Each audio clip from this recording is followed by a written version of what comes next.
ओम नमः सिद्धिभ्य। पृष्ठ नंबर 255, गद्य नंबर 635। द्वितीयस्य मोहस्य आश्रव भेद प्रतिपादनार्थम। द्वितीय मोह अर्थात चारित्र मोह के आश्रव के भेद का प्रतिपादन करते हुए कहते हैं, कषायोदया तीव्र परिणामश्चारित्र मोहस्य।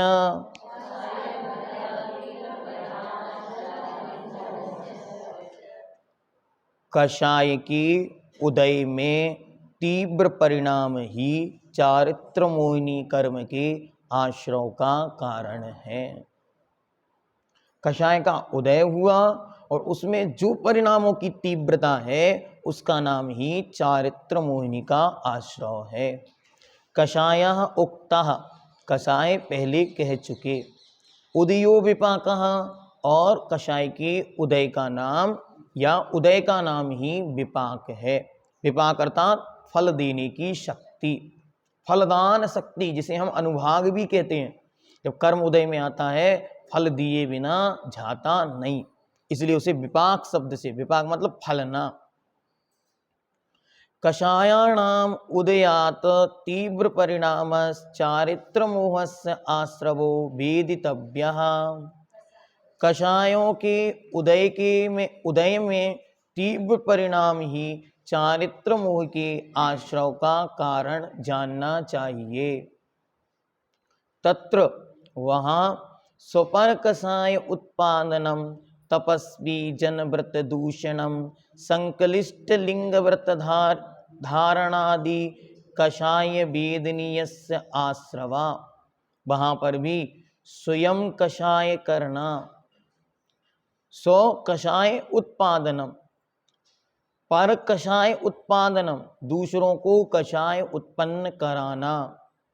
तपस्वी जन व्रत दूषणम, तपस्वियों के व्रत अर्थात चारित्र में दूषण लगाना, दूषित करना उनके चारित्र को। संकलिष्ट लिंग व्रत धारणादि, संकलेश को पैदा करने वाले लिंग और व्रतों को धारण करना। ऐसे खोटे आचरण धारण कर लेना, ऐसे खोटे वेश धारण कर लेना जिससे दूसरों के संकलिष्ट परिणाम उत्पन्न हो जाएं, जो चारित्र से भ्रष्ट हो जाएं। कोई बहुत शालीनता से जीवन जीता है लेकिन वो देखता है इस जीवन में इसका कोई प्रभाव नहीं, और इन जीवों ने कैसे खोटे खोटे वेश बना के रखे और लोगों में इनकी कितनी महिमा है, लोगों में इनका कितना प्रभाव है, तो वह अपने चारित्र से पदच्युत हो जाता है। उसे देखकर कई लोग बड़ी शांति से अपना जीवन यापन करते हैं, लेकिन जब दूसरों को बेईमानी करते हुए देखते हैं तो उन्हें लगता है देखो इन्हें बेईमानी का फल तो मिलता नहीं और ऊपर से पुण्य और बढ़ रहा है, पैसा बढ़ रहा है, इसलिए पैसा बढ़ रहा है, हमको भी पैसा चाहिए, तो क्या करें, हम भी बेईमानी शुरू कर देते। ऐसे ऐसे भेष और ऐसे ऐसी चीजें हम जीवन में धारण कर लेते हैं जिससे दूसरे पद से च्युत हो जाते हैं, अच्छे मार्ग को छोड़कर चले जाते हैं। ये सब के सब आदि कषाय वेदनी के आश्रव के कारण हैं। चारित्र मोहिनी भी दो प्रकार की, एक कषाय वेदनी, एक अकषाय वेदनी। तो ये कषाय वेदनी के आश्रव के कारण यहाँ पे बतलाए। अब कहते हैं सद्धर्म उपहसन आदि इतिहास कंदर्प उपहास, इतिहास नहीं अतिहास है, अतिहास कंदर्प उपहास बहुप्रलाप उपहास शीलतादीर उपहास वेदनीयस्य। और कहते हैं सत्य धर्म का उपहास करना, उपहास मतलब मजाक करना, हंसी करना, तो सच्चे धर्म की हंसी करना। दीन मनुष्य की दिल लगी उड़ाना, अर्थात कोई कमजोर है, गरीब है, हीन दीन है, उसका उपहास करना, दीनादि उपहास। फिर आगे कहते हैं कुत्सित राग को बढ़ाने वाला हंसी मजाक करना, कंदर्प उपहास। फिर आगे कहते हैं बहुप्रलाप, बहुत बकवास करना, बहुत बोलना, कुछ भी बोले जा रहा है, बोलना शुरू हुआ तो ये भूल गया मैं किसके सामने बैठा हूं, मैं कहाँ बात कर रहा हूं। और आगे कहते हैं हास्य वेदनीयस्य, और हंसने की आदत आदि रखना हास्य वेदनी के आश्रव के कारण है।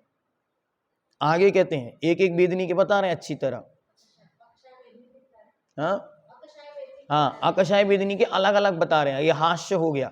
अब हास्य के बाद बताएंगे रति के, अरति के। हाँ ठीक, आगे बताते हो। विचित्र कीड़न परता व्रत शील अरुच्यादि रति वेदनीयस्य। दूसरों में ये नाना प्रकार की कीड़ाओं में लगे रहना, अनेक प्रकार की कीड़ाओं में लगे रहना, कीड़ा मतलब खेल तमाशा, और व्रत और शील के पालन में रुचि ना रखना, हमारा तो व्रतों में कोई इंटरेस्ट नहीं है, ऐसा कहना, ऐसा मन में भाव रखना, यह रति वेदनी के आश्रव के कारण है। वेदनी तो समझ में आ रहा क्या चल रहा प्रसंग। चारित्र मोहिनी कितने प्रकार का, कौन कौन सा, नहीं मोहिनी पहले, मोहिनी कितने प्रकार का, दर्शन मोहिनी और चारित्र मोहिनी कितने प्रकार का, 2 प्रकार का, एक कषाय वेदनी, एक कषाय वेदनी का भेद आश्रय के कारण बता दिए। अब अकषाय वेदनी कितने प्रकार का, 9 प्रकार का। तो हास्य, रति, अरति, शोक, भय, जुगुप्सा। तो यहाँ पे हास्य बता, हाँ स्त्री वेद, पुरुष वेद, नपुंसक वेद। तो यहाँ पे आपको सबसे पहले हास्य वेदनी बता दिया, अब रति वेदनी बता दिया, अब आगे अरति वेदनी को बताते। परारति प्रादुर्भावन अरति विनाशन पापशील संसर्गादि अरति वेदनीयस्य। कहते हैं दूसरों में अरति उत्पन्न होना, दूसरों से घृणा करना, और रति का विनाश हो ऐसी प्रवृत्ति करना। लड़ाई हो गई, कषाय कषाय के परिणाम रखते हैं, इसलिए एक दूसरे से रति का नाश करते, प्रेम का विनाश हो जाए। आप लोगों को ऐसी बातें बता दे जिससे वो दूसरे से घृणा करने लगे, नफरत करने लगे, ईर्ष्या करने लगे करना, और पापी लोगों की संगति करना आदि अरति वेदनी के आश्रव का कारण है। पापशील संसर्ग आदि, जो पाप और कुशील आदि परिणामों से जो पापशील हैं अर्थात पापी लोग हैं, पाप में जिनका मन अधिक लगता है, उनका संसर्ग करने से अरति वेदनी बढ़ता है। अब शोक वेदनी को कहते हैं सो शोक उत्पादन पर शोक प्रलुप्तादि अभिनंदनादि शोक वेदनीयस्य। स्वयं शोकातुर होना, स्वयं शोक करना, और दूसरों के शोक को बढ़ाना, तथा ऐसे मनुष्यों का अभिनंदन करना, स्वागत करना, उनके उस शोक में उनका हाथ बटाना। आप भी शोक करो, हम आपके साथ हैं। कल कहा था आपको उसमें दुख के वेद में कि ना स्वयं शोक करना, न दूसरों को शोक कराना, न दूसरों को शोक के साधन उत्पन्न कराना। ऐसे यहाँ पे कह रहे हैं कि शोक का आश्रय होगा, आपका शोक बढ़ेगा। कई लोग होते हैं, उनकी आदत होती है, खुद भी रोते रहते हैं, दूसरों को रुलाते हैं, और जहां बैठ जाएं सो सब मिलके रोते हैं। और कई घर ऐसे होते हैं वहां सबकी सूरत ऐसी रोहिणी सी होती है, भाई एक दूसरे को देख के भी रोते रहते हो, तीसरा कोई पहुंच जाए बेचारा तो वो दिमाग पकड़ ले कि ये कहाँ आ गए। ये सारे के सारे जीव महान कषायों के उदय में जी रहे हैं, और आगे के लिए ऐसी महान कषायें बांध रहे हैं। ठीक, आगे कहते हैं, अब भय कषाय कहते हैं। भय कषाय कैसी है, तो स्वभय परिणाम पर भय उत्पादनादि भय वेदनीयस्य। स्वयं भय रूप परिणाम करना और दूसरों के भय उत्पन्न करना। स्वयं भी डरे रहना और दूसरों को डर उत्पन्न करना। वहाँ भूत रहता है, वहाँ आत्माएं वास करती हैं, और ऐसा मत करिए। हर आदमी को हर प्रकार से रोकना। हाँ, कषाय बढ़ रही है, भय कषाय। बचपन में उनको डराना अर्थात समझाना है। वहां पर भी परिणाम तो कषाय रूप आएगा, लेकिन आश्रम में कारण नहीं बनेगा, क्योंकि हमने उन्हें समझाने के लिए कार्य किया। कषाय उदय नहीं, ऐसा नहीं, कषाय आएगी उदय में तभी ऐसा परिणाम होगा। कषाय है, लेकिन वह कषाय राग द्वेष का अभाव होने से आगे आश्रम में कारण नहीं बनती। उदय में, जब तक उदय में नहीं आएगी तब तक भाव ही क्यों आएगा? हाँ, अंश कम होने से आश्रम में कारण कम बनेगा। आपका ये मत सोचिए आपके बच्चे के प्रति उपकारी भाव सब सर्वत्र है, नहीं। हाँ, कितना अच्छा उदाहरण दिया। देखो, एक माँ ने सुना मेरा बच्चा कहाँ है, नहीं दिख रहा। इतने में वहां से आवाज आई चिल्लाने की। क्या हुआ? वहां किसी का एक्सीडेंट हुआ। भागते भागते सारी सीढ़ियां कूदती हुई वहां पहुंची, और वहां पहुंची और पहुंचते ही उसने देखा और देखते ही शांत हो गई। क्यों?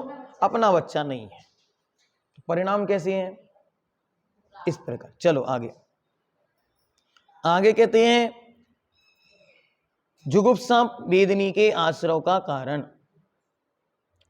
कुशल क्रिया आचार्य जुगुप्सा परिवाद शीलत्वादि जुगुप्सा वेदनीय। बहुत अच्छी तरह समझना, पंडित जी साहब इसको बार बार कहते थे। सुखकर क्रिया और सुखकर आचार से घृणा करना। मुनि नहीं बनने का भाव ही मुनि से घृणा करना है। व्रती नहीं बनने का भाव ही व्रतों से घृणा करना है। अपन लोग कभी समझते नहीं इस बात को। किसी से कहो भाई तुम मुनि बनोगे, नहीं नहीं मैं मुनि नहीं बनूंगा। क्यों?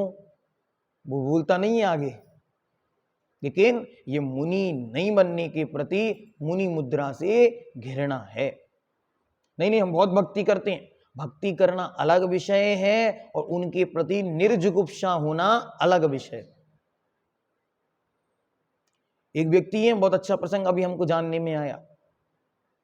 वो अपने घर में आरी का एलक चुल्लक सब महाराज के हार करा लेते थे, लेकिन मुनि महाराज की एंट्री नहीं थी उनके घर में। वो मुनि महाराज आते थे तो चौका ही नहीं लगाने देते थे। हाँ, क्यों? वो आप लोग विचार करो, ऐसा क्यों होता होगा? उनको उस मुद्रा के प्रति ऐसा भाव अंतरंग में होगा, तो मुनि महाराज को चौका नहीं लगाते थे।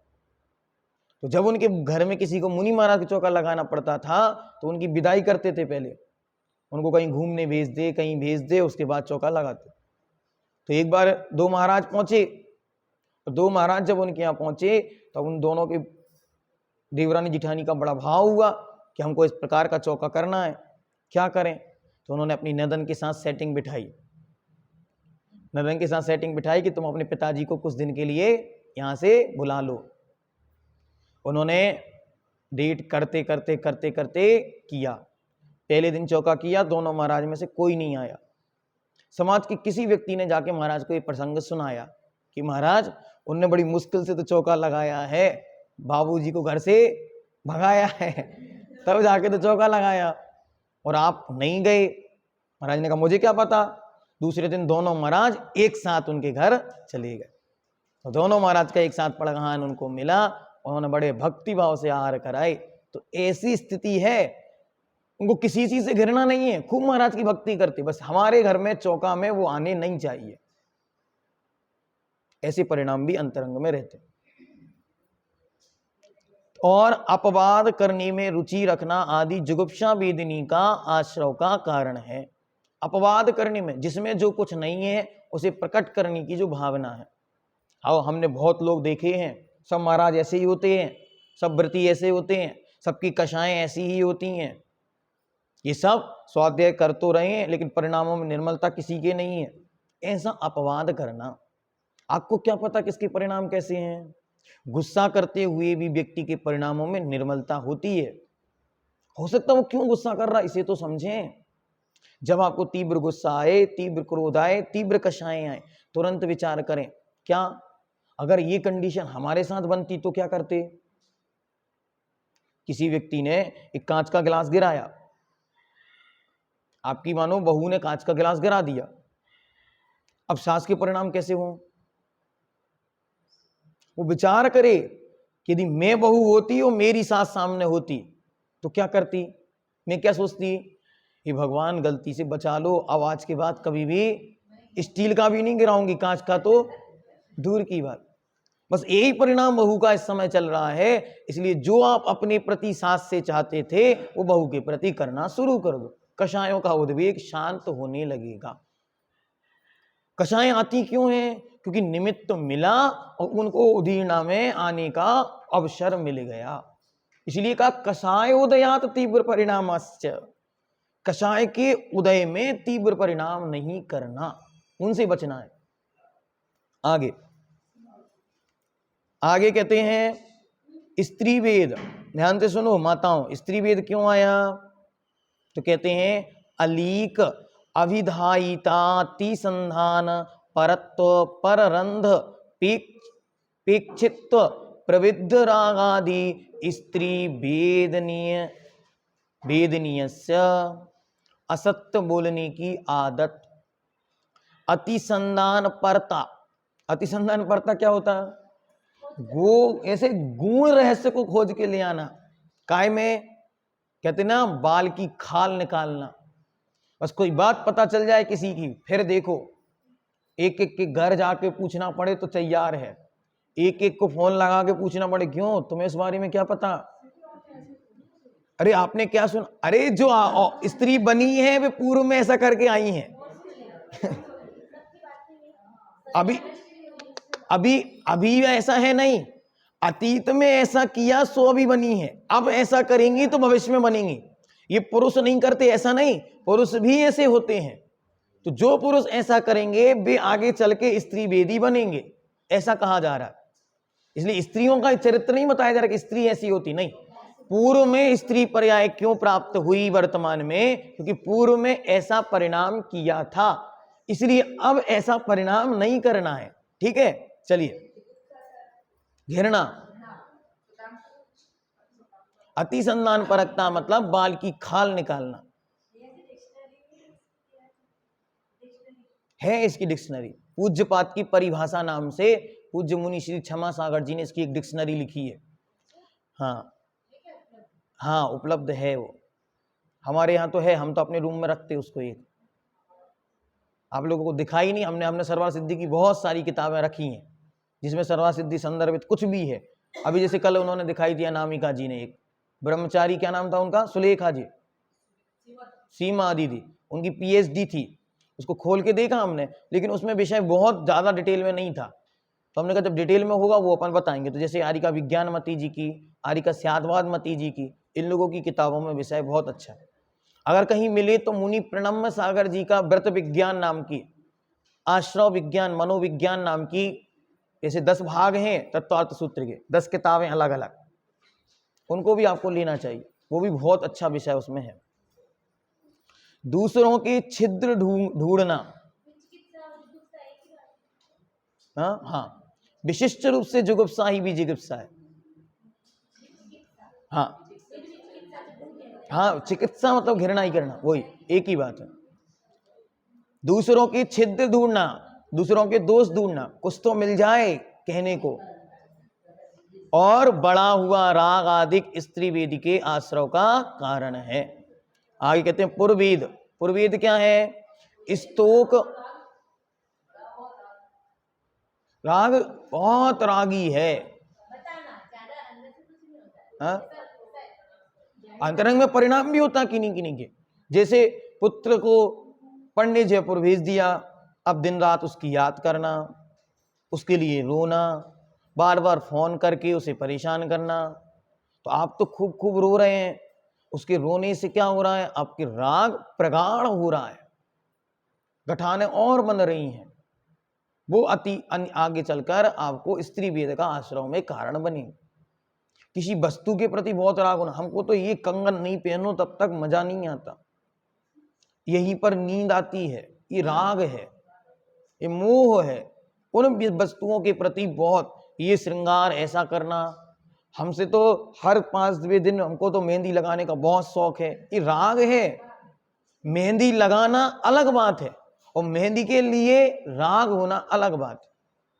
हमारे पास तो जब तक 5, 7, 10 साड़ियां एक्स्ट्रा नहीं खरीद लेते मन नहीं भरता, ये राग है, ये राग की वृद्धि है। हर चीज में आपको तोलना चाहिए, घर में क्या चीज की आवश्यकता है और क्या चीज क्यों है, ये विशेष रूप है, ये अलग है। 4 बच्चे हैं आपके, 3 बच्चे हैं आपके, लेकिन एक बच्चे के प्रति जो भाव है वो आप ही जानते हैं या फिर बच्चे जानते हैं। वो कह देते हैं मम्मी छोटे वाले को प्यार ज्यादा करती है, ये क्या है, ये राग है। अलग समझ में आ रहा है। बच्चे कहने लगते, दादा बच्चे कहते थे नाती पोते कि आप लोग हमको प्यार नहीं करते, आप तो उनसे प्यार करते, क्योंकि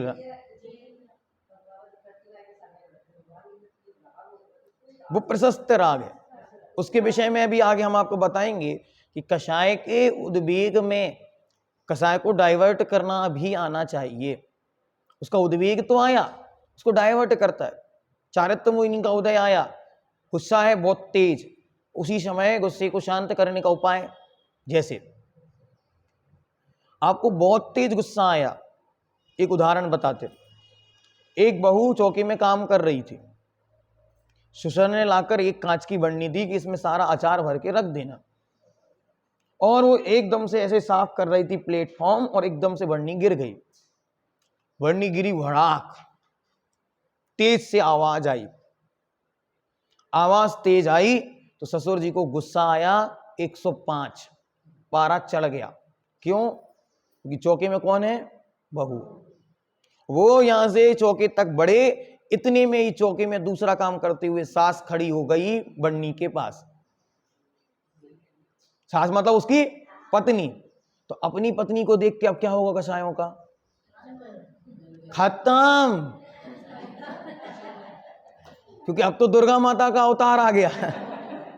अब इनसे पंगा लो तो कसाय कहां गई? शांत। वहां से लड़का दौड़ता हुआ आया। क्यों? पत्नी से गलती हुई है तो उसे डांटना चाह रहा था, क्योंकि नई नई बहू है, लेकिन उसने देखा कि मम्मी है, वो भी शांत। ये क्या है? कषाय तो है, लेकिन निमित्त नहीं मिलने पर उद्वेग में कार्य नहीं होता। तो ऐसे ही जब गुस्सा आए तो निमित्तों को बदलें, बाहर की 9 कर्मों को बदलें। जैसे गुस्सा का कारण जो व्यक्ति है उस व्यक्ति से दूरियां बनाएं, थोड़ी दूरियां बढ़ने पर अपने आप गुस्सा शांत होता। अब निमित्त तो मिला ना, हम तो निमित्त की चर्चा कर रहे हैं।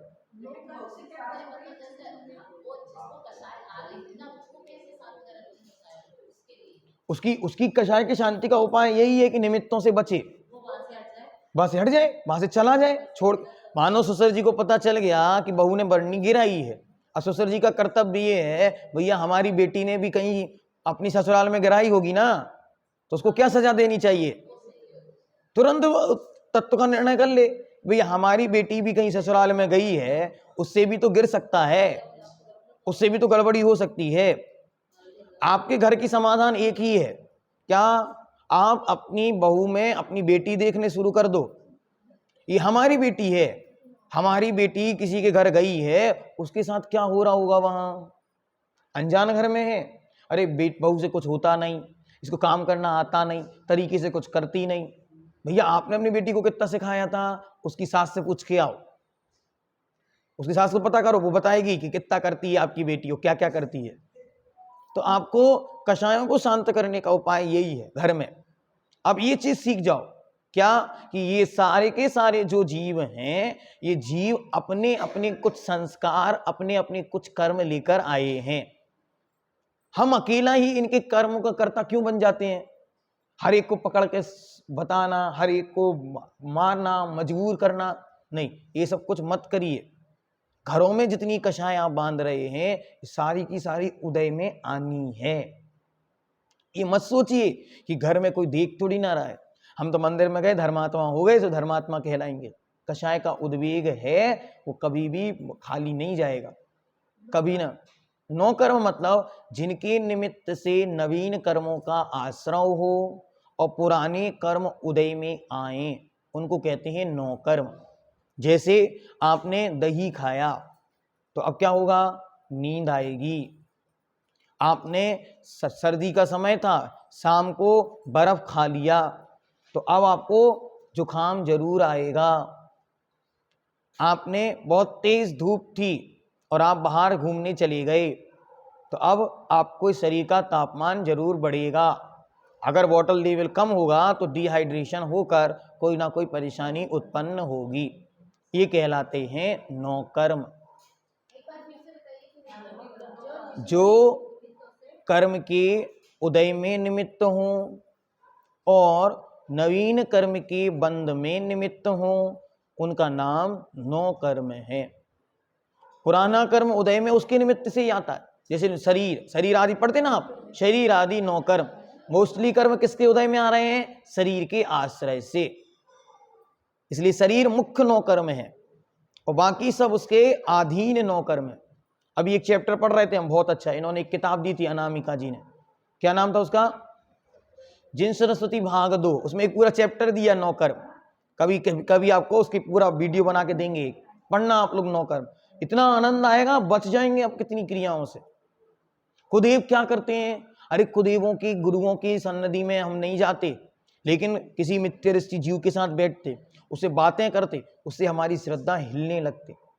ऐसा भी होता है, अरे हमारे यहाँ तो हमने ऐसा कभी नहीं देखा, इससे हमारी श्रद्धा डगमगाने लगती, परिणाम स्खलित होने लगते, श्रद्धा विचलित होने लगती, इसलिए इनसे बचना चाहिए। चलो आगे, स्तोक, क्रोध, अनुत्सुकत्व, स्वदार संतोष आदि पुनर्वेदनीय कहते हैं। स्तोक अर्थात थोड़ा सा क्या करना, क्रोध आदि करना, अर्थात अल्प क्रोध करना, गुस्सा तो आया लेकिन थोड़ा सा गुस्सा करना। फिर अनुत्सुकत्व अर्थात ईर्ष्या नहीं करना, और स्वदार संतोष आदि अपनी स्त्री में संतुष्ट होना, ये पुरुष वेदनी के आश्रय में कारण है। आगे कहते हैं नपुंसक वेदनी, प्रचुर कषाय, अग्रुह इंद्रिय व्यपरोपण, परांगना वशकंदादि नपुंसक वेदनीयस्य, प्रचुर मात्रा में कषाय करना, गुप्त इंद्रियों का विनाश करना और परिस्त्री से बलात्कार करना आदि नपुंसक वेदनी के आश्रय हैं। अब इनके विषय में राजवार्तिककार आदि अन्य ग्रंथों में भी बहुत सारे विषय मिलते हैं, उनको हरिवंश पुराण में भी इनके बहुत सारे कारण दिए, उनको भी यहाँ पे अपन देखते हैं। क्रोध, मान, माया, लोभ के उदय से अति संक्लेश होना तीव्र परिणाम है। जैसे मंदिर में अभिषेक करते समय तथा गुरुजनों के सामने भी क्रोधित हो जाना कषाय संबंधी तीव्र परिणाम है। कषाय तो कषाय है, लेकिन उस कषाय का आवेग इतना है कि ये नहीं पहचान पा रहा कि सामने वाला कौन है। अरे मंदिर है, यहाँ तेज आवाज में क्या बोलना। मैंने पहले भी कहा था, कभी भी जीवन में मंदेव, शास्त्र, गुरु तीन के सामने ऊंची आवाज में बात नहीं करना, हमेशा बचें। प्रसंग भी बन जाए तब भी स्वयं को शांत करें। और लड़ने का खूब मन है तो आप हाथ पकड़ो सामने वाले का, मंदिर के बाहर जाओ, एक एक डंडा लो और खूब लड़ो, लेकिन मंदिर के अंदर कभी भी ऊंची आवाज में भी बात नहीं करना। ये हर व्यक्ति अगर अपने दिमाग में बना ले तो मंदिर के अंदर कभी भी लड़ाइयां, विवाद, आपसी मनमुटाव नहीं होगा। अभी आज इसके विषय में अच्छी एक कहानी सुनाएंगे, याद दिला देना है ना प्रसंग में, जब वहां पे बोलेंगे ना तो कहना भैया जी कहानी, बस इतना कह देना, हम आपको पूरी कहानी सुनाएंगे। हाँ चलिए, हाँ आगे नहीं, ये तो कषाय वेद बता रहे हैं।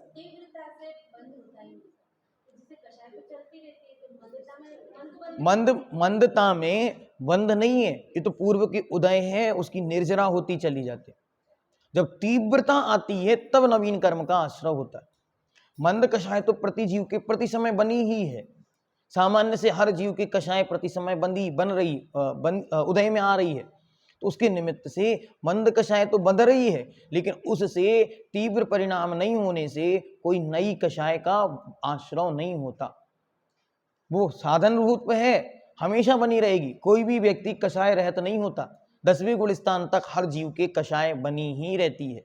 इसलिए कषाय से संदर्भित आश्रय भी होते रहते, इसलिए उनमें मंदता होने से मंद अनुभाग बनता है। आपने पढ़ा ना, क्या पढ़ा था?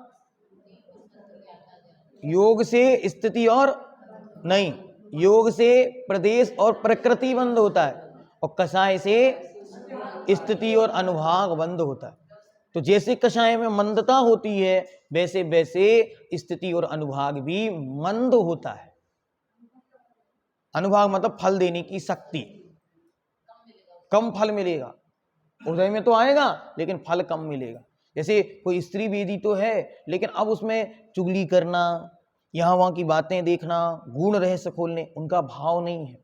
मतलब स्त्री वेद तो बांधा था, लेकिन उसके साथ में उसने परिणाम तीव्र नहीं थे, तो अब वो तीव्रता से उदय में नहीं आ रहा। किस जीव के? चारित्र मुनि का उदय तो आएगा, हर जीव के आएगा, लेकिन निर्गंत मुद्रा धारण कर ली, व्रत धारण कर लिए, प्रतिमाएं धारण कर ली, अब क्या है? जीवन भर चारित्र मुनि के अंश उदय में तो आए, लेकिन सब झर गए। प्रवृत्ति रूप में नहीं किया उसने, कभी भी जीवन में काम सेवन नहीं किया, सारा जीवन 50 साल ब्रह्मचार्य के साथ साधना के बीत गए। तो क्या इन जीवों के, जिसे आचार्य श्री देखे हम, 22 साल की उम्र थी, निर्गंत मुद्रा धारण कर ली, चारित्र मुनि के सब उपाय खत्म हो गए। आचार्य श्री ने एक बार कहा था, ये तत्व सूत्र चल रहा था, आचार्य श्री पढ़ते हुए बोले, पढ़ते पढ़ते वो चल रहा था, सल्लेख नाके अति चल रहे थे, पढ़ते पढ़ते खो गए, विचार करने लगे कुछ, तो सब शिष्य उनको घूर के देखने लगे कि अभी क्या पता क्या सोचने लगे। तो किसी महाराज ने पूछा, आचार्य श्री आप क्या विचार कर रहे हैं? तो आचार्य श्री एकदम से स्थिर होके बोले, क्या बोले? मैं सोच रहा था, इसमें लिखा है कि पूर्व में भोगे हुए या पूर्व में की हुई क्रियाओं का याद आना, उसमें आता ना, क्या क्या आते? जीवित संसा, जीवित मरणा संसा, मृत्यानुराग, सुखानुबंध। तो मित्र का अनुराग और सुख का अनुबंध, जो पूर्व में सुख का भोगा उसका स्मरण होना। तो कहते अपन लोगों ने क्या किया? तो कहते हैं मुझे तो याद आया कि हमने तो मात्र गिल्ली डंडा खेला, ज्यादा खेला तो शतरंज खेला, तो कितना याद आएगा?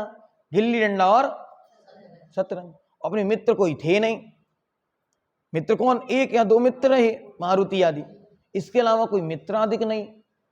अब जिनने बहुत पाप की क्रियाएं की हों, सुख भोगे हों, तो वे भी याद आने के प्रसंग बनेंगे। जिन्होंने कुछ किया ही नहीं, उनके कहां प्रसंग बनेंगे? पहले मैं सोचता था चारित्र धारण करने की आवश्यकता क्या, हम तो घर में रहकर भी सन्यासी की तरह रह सकते हैं। बाद में समझ में आया, जैसे 9 कर्मों के निमित्त में आप रहोगे, उनकी स्मृतियां बनती हैं, जिन्हें हम कहते हैं संस्कार।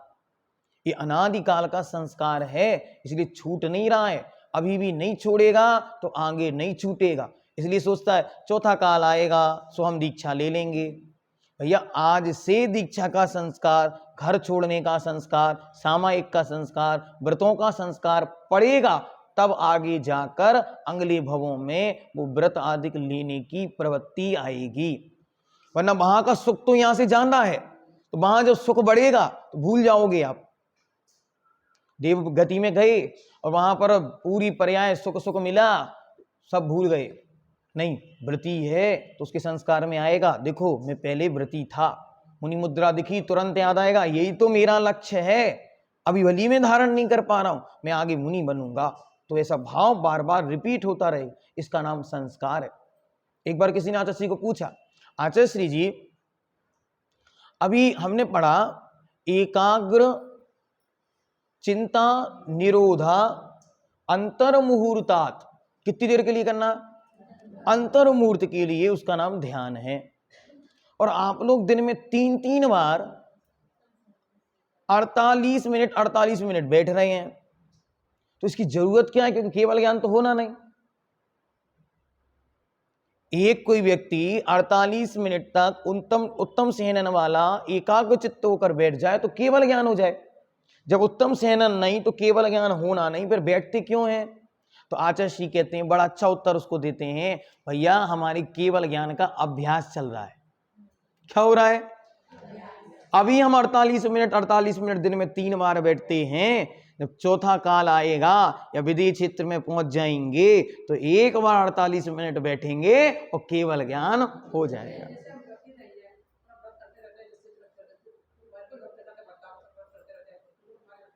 हाँ, संस्कार बनेगा।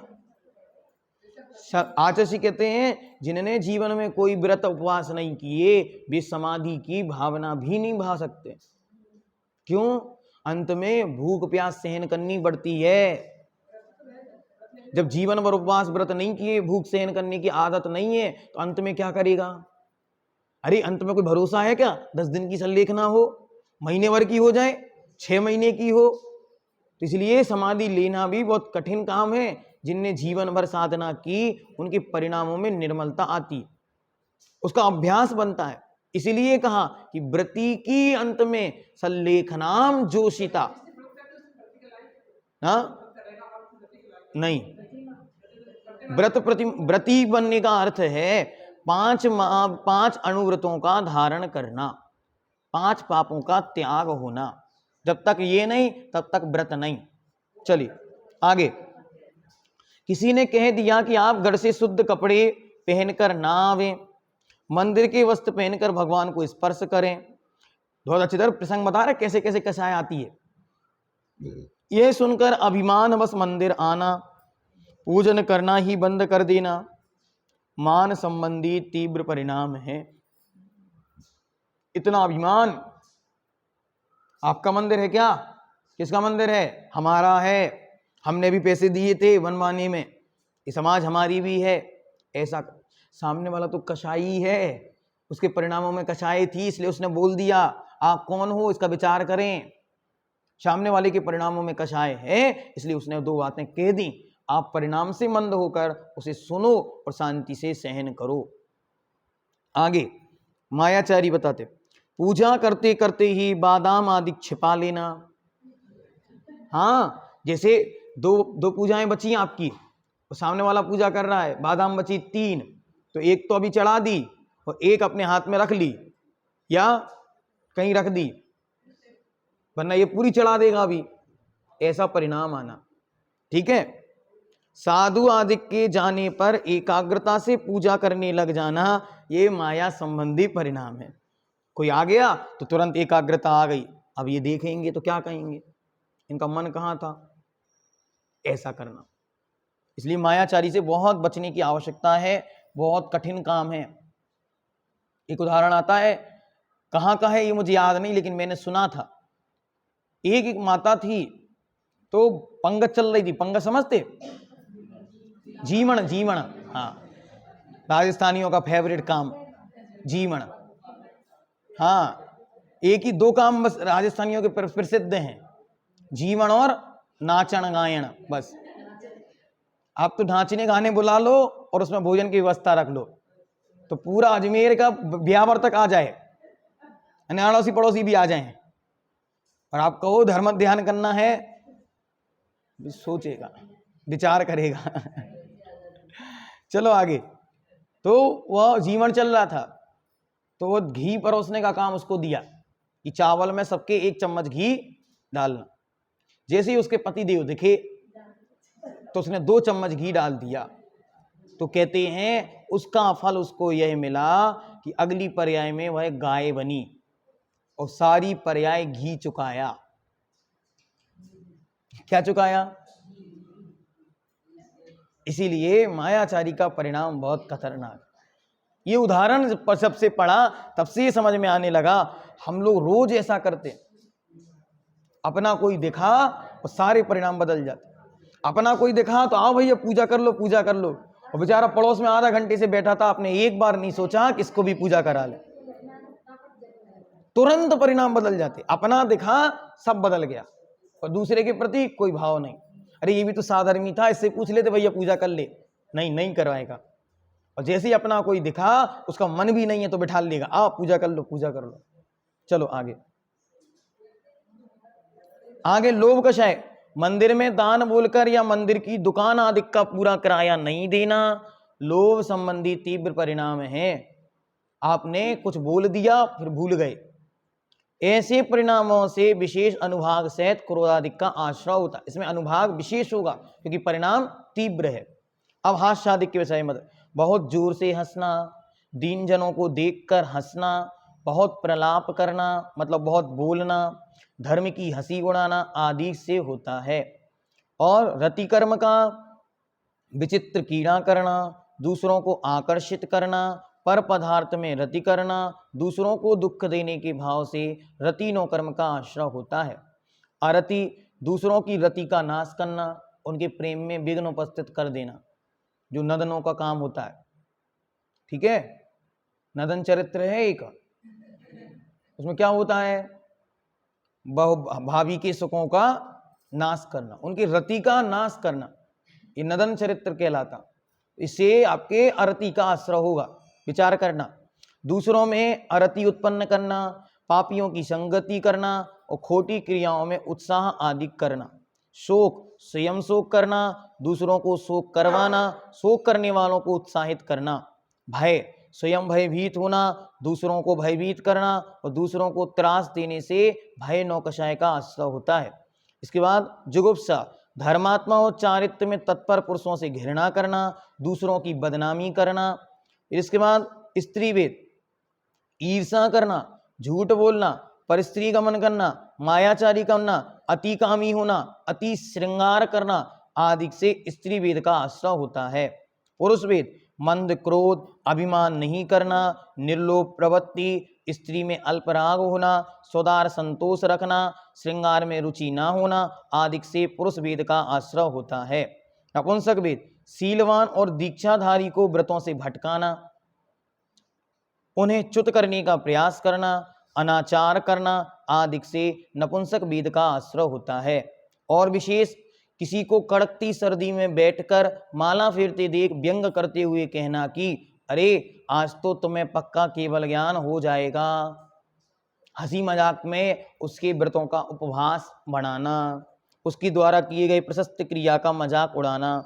तुम इतनी सर्दी में बैठकर माला फेर रहे हो, चारित्र मोह का कारण है, क्योंकि वह उसके आचरण की हंसी कर रहा है, उसके द्वारा किए गए। अच्छा, इतने त्यागी महाराज बनोगे क्या? बेचारा त्याग ले रहा था, थोड़ा थोड़ा अभ्यास कर रहा था, आपने हंसी मजाक किया, उसका परिणाम टूट गया। कई बच्चे होते हैं बेचारे त्याग ही नहीं करते, क्यों? अभी त्याग करेंगे अन्य लोग मजाक उड़ाएंगे, मित्र लोग क्या कहेंगे, ये लोग कहेंगे अरे तुम साधु बनोगे क्या, महाराज जी बनना है क्या, सब छोड़ दोगे क्या? ऐसा मजाक नहीं करना। किसी ने पूछा तुम्हारी कितनी प्रतिमा है, उत्तर में कहना हमारे मंदिर में तो खूब प्रतिमा है। चारित्र मोह के आश्रय का कारण है प्रतिमा की हंसी उड़ाना, वो अलग विषय है। अज्ञात भाव में कम है, और क्या कम है, होगा नहीं ऐसा नहीं, कम होगा। अज्ञात भाव है तो कम होगा। मैं तो रोज लंबी सामायिक करूंगा जबकि वह 2.5 घंटे सोएगा। क्या बोला? आज तो हम लंबी सामायिक पर जा रहे और जाकर बिस्तर पर सो गया।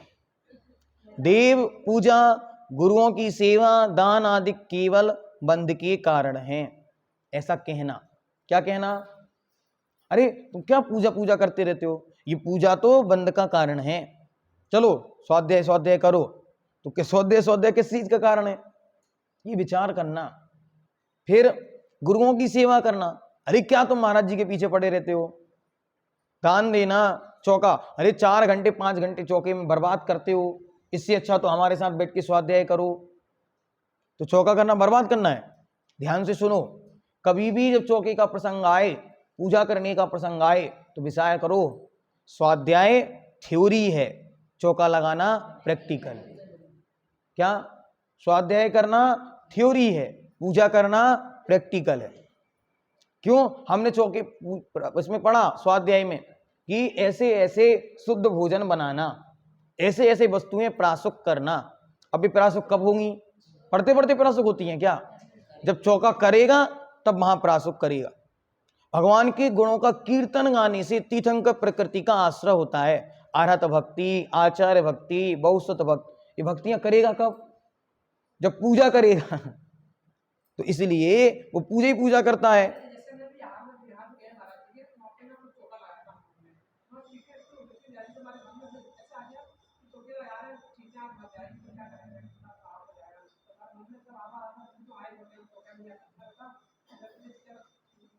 निमित्त ऐसे बनाओ बचो। चीटी चीटियां कहां नहीं मरती। आपके घर की भोजनशाला में मानो चीटियां हो जाएं तो क्या सोचते? आज से भोजनशाला में आना बंद, ये सोचते क्या? नहीं, परिणामों में और निर्मलता लाओ कि एक एक व्यक्ति को समझाओ, भैया यहाँ चीटे हैं, वहां मत जाओ। चीटे के जो निमित्त बचने के कारण है, वहां राख डालना, हल्दी डालना, पिपरमेंट डालना, कपूर डालना, इनसे वो वहां पे नहीं आएंगे। ये काम करना तो वाजिब है। हम चौके में नहीं जाएंगे, भैया चौका बनाएंगे कितना पाप होगा, सब्जी छीलनी पड़ेगी, पानी भरना, इसलिए हम तो चौके में जाते ही नहीं। क्या माताएं क्या कहती? चौके में तो कितना पाप होगा, अग्नि जलानी, पानी भरनी, इसलिए हम तो चौके में नहीं जाते। आप ये बताओ घर में क्या करते? घर में क्या करते? तो ये सब चीजें हमको विचार करनी, इसलिए कहा ये लिख रहे हैं यहाँ पे। उपर्युक्त सभी कारण चारित्र मुनि के बंध के कारण है। सुअर और सिंह की लड़ाई में सुअर की तीव्र कसाय होने पर भी चारित्र मुनि का कारण नहीं है। ध्यान से, देव धर्म की रक्षा के लिए यदि मरना पड़ जाए तो भी वह तत्पर रहकर मरने को तैयार हो गया। अपने शील आदि की नष्ट होने की संभावना होने पर क्रोधित होकर ललकारना, कड़वे शब्दों में संबोधन करना आदि भी चारित्र मुनि के आश्रय का कारण नहीं है। वेदनी का अर्थ वेदन, क्रोध का वेदन, रति का वेदन। ठीक, चलिए अब आगे चलते हैं नरक गति की ओर, नरक आयु की ओर।